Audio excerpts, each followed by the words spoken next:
అందరికీ నమస్కారం. నేను మీ హేమ సుబ్రహ్మణ్యన్. హోమ్ కుకింగ్ తెలుగుకి స్వాగతం. మన అందరికీ కూడా వేడి వేడి పూరీలంటే చాలా ఇష్టం కదా. ఈరోజు పూరీలకి భలే టేస్టీ అయిన డాబా స్టైల్లో ఆలూకి సబ్జీ చూడబోతున్నాం. సో రండి ఈ ఆలూ కర్రీ ఎలా చేయాలో చూద్దాం. ముందుగా బంగాళదుంపల్ని ఉడికించుకోవాలి. ఈ రెసిపీకి నేను 4 మీడియం సైజ్ బంగాళదుంపల్ని తీసుకున్నాను. వీటిని కుక్కర్లో పెట్టి బంగాళదుంపలు ఉడకడానికి సరిపడంత నీళ్లు పోసి 4 నుంచి 5 విజిల్స్ వచ్చేంత వరకు ఉడకనివ్వాలి.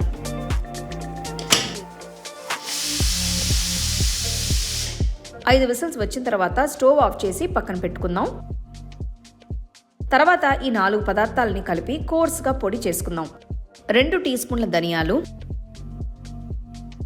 1/2 టీ స్పూన్ సోంపు గింజలు, 1 టీ స్పూన్ జీలకర్ర, 1/2 టీ స్పూన్ మిరియాలు వేసి వీటిని ఇలా రోట్లో దంచుకోవాలి. మీరు కావాలి అనుకుంటే వీటిని మిక్సర్ జార్లో కూడా వేసుకొని మరీ మెత్త పొడిలా కాకుండా కాస్త కచ్చాపచ్చాగా రుబ్బుకోవచ్చు. ఫ్రెష్గా మసాలాలు చేసుకోవాలి అనుకున్నప్పుడు మీ దగ్గర ఇలాంటి చిన్న రోల్ ఉంటే మసాలా ఫ్లేవర్ మిక్సీలో రుబ్బుకున్న దానికంటే బాగుంటుంది. మీ దగ్గర కనుక ఇలాంటి రోల్ లేకపోతే నేను దీని లింక్ డిస్క్రిప్షన్లో ఇస్తాను. ఎప్పుడు కావాలి అనుకుంటే ఆన్లైన్లో పర్చేస్ చేసుకోండి. మసాలాని పక్కన పెట్టుకుందాం. చూడండి, బంగాళదుంపలు ఉడికాయి. వీటికి తోలు తీసేసి ఇట్లా చేతితో బాగా రఫ్గా మెదుపుకుంటే సరిపోతుంది.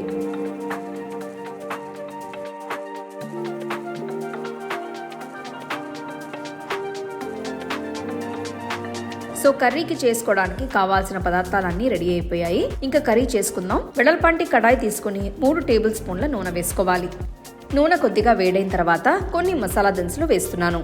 దాల్చిన చెక్క, లవంగలు, ఏలక్కాయ, బిర్యానీ ఆకు, 1/2 టీ స్పూన్ జీలకర్ర.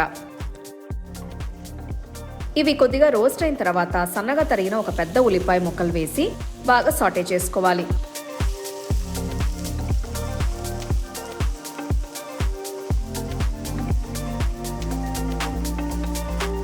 ఉల్లిపాయలు వేగి రంగు మారిన తర్వాత 1/2 టీ స్పూన్ అల్లం వెల్లుల్లి పేస్ట్, తరిగిన ఒక పచ్చిమిరపకాయ వేసుకోవాలి.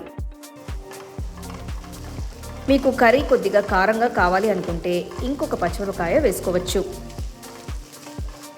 తర్వాత సన్నగా తరిగిన 2 మీడియం సైజ్ టొమాటో ముక్కలు వేసుకోవాలి. టొమాటో ముక్కలు మగ్గేంత వరకు కూడా ఇలా కలుపుతూ ఉండాలి.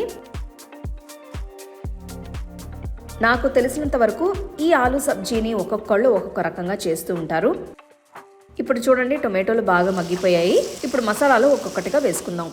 ముందుగా 1/2 టీ స్పూన్ పసుపు, 1/2 టీ స్పూన్ ఇంగువ, 1 టీ స్పూన్ కాశ్మీరీ కారం, 1 టీ స్పూన్ ఉప్పు, 1 టీ స్పూన్ ఆమ్చూర్ పొడి, అలానే ఫ్రెష్గా దంచుకున్న మసాలా పొడి కూడా వేసి కలుపుకోవాలి. ఆమ్చూర్ పొడి కర్రీలో ఫ్లేవర్స్ని బ్యాలెన్స్ చేసి లైట్గా పులుపు టేస్ట్ కూడా ఇస్తుంది.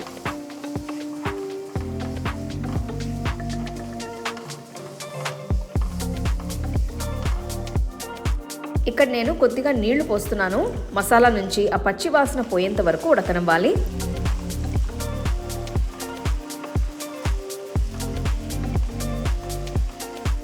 ఇప్పుడు 2 కప్పుల వరకు నీళ్లు వేసుకుందాం. ఈ పర్టికులర్ ఆలూ సబ్జీ పూరీలోకి, చపాతీలోకి చాలా బాగుంటుంది. కానీ మీరు మీ ఇంట్లో పూరీల్ని ఎలా ఎంజాయ్ చేస్తారో కమెంట్ సెక్షన్లో నాకు చెప్పండి. నీళ్లు పోసిన తర్వాత కడాయి పైన మూత పెట్టి 5 నిమిషాలు మీడియం హై ఫ్లేమ్లో మగ్గనివ్వాలి.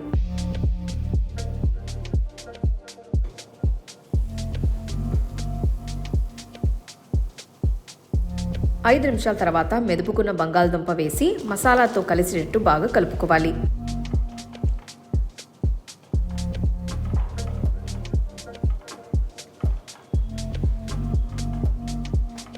ఇప్పుడు ఈ బంగాళదుంపను మసాలాతో 10 నిమిషాలు మీడియం లో ఫ్లేమ్లో ఉడకనివ్వాలి. ఈ కర్రీకి ఇంకా కొంచెం ఫ్లేవర్ యాడ్ చేయడం కోసం నేను 1/2 టీ స్పూన్ గరం మసాలా పొడి వేస్తున్నాను.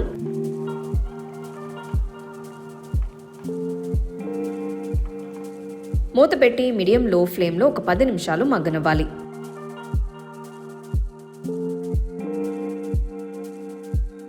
పది నిమిషాల తర్వాత కొద్దిగా మెదిపిన కసూరి మేతి, తరిగిన కొత్తిమీర వేసి ఫినిష్ చేసుకోండి. చూడండి, గ్రేవీ కాస్త చిక్కబడింది. బంగాళదుంపలు ఫ్లేవర్స్ని బాగా పీల్చుకున్నాయి. స్టవ్ ఇప్పుడు ఆఫ్ చేసేయచ్చు.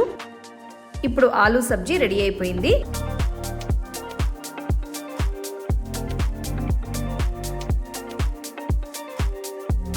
ఈ సబ్జీలోకి వేడివేడిగా కొన్ని పూరీలు వేసుకుందాం.